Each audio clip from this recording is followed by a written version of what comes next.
నాలుగో పిల్లంగా ఉంచుకుంటా జగన్ అంటున్నాడుగా. తెక్కలోడు వైసీపీ కార్యకర్తలు మేము మొత్తం మా పిల్లంగా ఉంచుకుంటాం వాడిని. పవన్ కళ్యాణ్ అనేవాడిని ఈ వైసీపీ కార్యకర్తలు మొత్తం గంటకొకడు ఉంచుకుంటాడు పెళ్ళంగా. వాడి అమ్మ వాడితో తిక్కల మాటలు కదన్నా అయ్యా. మీరు తెలుసుకోండి అన్న, మగోళ్ళు పెళ్ళం అవుతారా? ఒక చీమను పట్టుకొని వాడు ఆ మాట అంటుంటే చెప్పరా వాడు వారాహి దానికి వచ్చాడన్నా. ఏది వారాహి? ఏది వారా ఏడున్నది? పర్మిషన్ మంచి బండి అయితే మంచి ఆడని తిరగొచ్చుది. ఇప్పుడు నేను ఉన్నానన్నా మనిషిని, నేను ఆడని తిరుగుతా. అదేంటి దానికి ఏముందా? దానికి పర్మిషన్ లేకపోతే ఎక్కడ బంద్ చేయదు అది. అన్నా వాడిది గెలవలేడు. ఇప్పుడు ఎమ్మెల్యే వదులుకొని ఎంపీ అంట. ఏముంది ఎంపీకి? రెడ్డి గారు గుర్తున్నారా? ఆయన లేకపోతే మేము ఎవరు ఆడున్నామయ్యా. మాకు రిజర్వాయర్ కట్టాడండి ఇక్కడ. రిజర్వాయర్ అండి. ఇప్పుడు జగన్ 32 లక్షల మందికి వెళ్ళి ఈ పట్టాలు ఇచ్చాడు. నాది వాళ్ళు లబ్ధి రాడు. నేను అసలు ఏమన్నా వాళ్ళు ఇదిగో ఒక TV5, ఈటీవీ, ఏబిఎన్, ఆంధ్రజ్యోతి, ఈ యొక్క అన్నా మీరు కూడా చెప్పాలన్నా నిజం ఎక్కడ జరుగుతుంది అనేది, అబద్ధాలు జరుగుతుందని చూస్తున్నా కదా.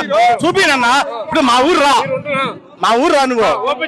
ఓపెన్ రైతు విలేజ్ క్లినిక్ ఊళ్ళో కట్టారు, వాటర్ ట్యాంక్ కట్టారు, బస్ షెల్టర్ కట్టారు. 30 ఏళ్ళు ఏడ్చారు. ఒక బడి కొట్టాను అట్లా ముండలు. మా ఊళ్ళో బడి పోతారా? ఎట్లా బడి పోయేది? అడుగు నేడు కింద ఎంత పని చేశారు చూదురా. ఈ పిల్లలు ఓట్లేరుగా, ఎందుకు బడి మా పిల్లల మీద చదువుకోవద్దంటన్నా. ఇంగ్లీష్ మీడియాలు ఎందుకు? ఏం తెలియదు వాళ్ళ కొడుకు మనవాడికి కావాలా? మాకు పర్లేదా? మా పిల్లలు మా పిల్లలు ఇంజనీరింగ్ చదువుతుంది, మాకు సరిగ్గా ఇంగ్లీష్ రాదు. హైదరాబాద్ పోవాలా?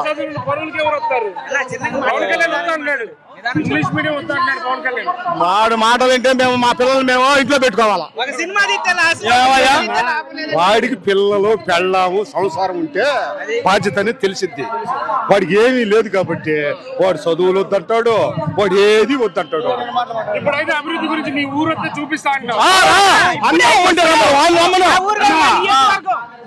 అది 10 ఓటీ గ్రామం, ఒక కుగ్రామం. అది 30 ఏళ్ల నుంచి జగన్ వచ్చాక బడొచ్చింది.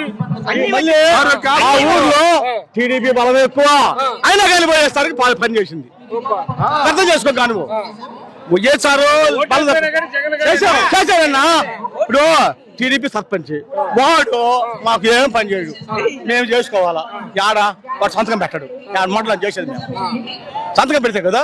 అయినా కానీ చెప్పులు పడుతున్నాం. అదే మీ చెప్పులు ఈసారి పడకుండా వైసీపీని గెలిపించుకుంటారా? 100%. ఆ ఊర్లో బలం అట్టుంది. మాకు దర్శ కాన్స్టిట్యున్సీలో బూచేపల్లి శివప్రసాద్ రెడ్డి ఎగరేసి కొడతాం.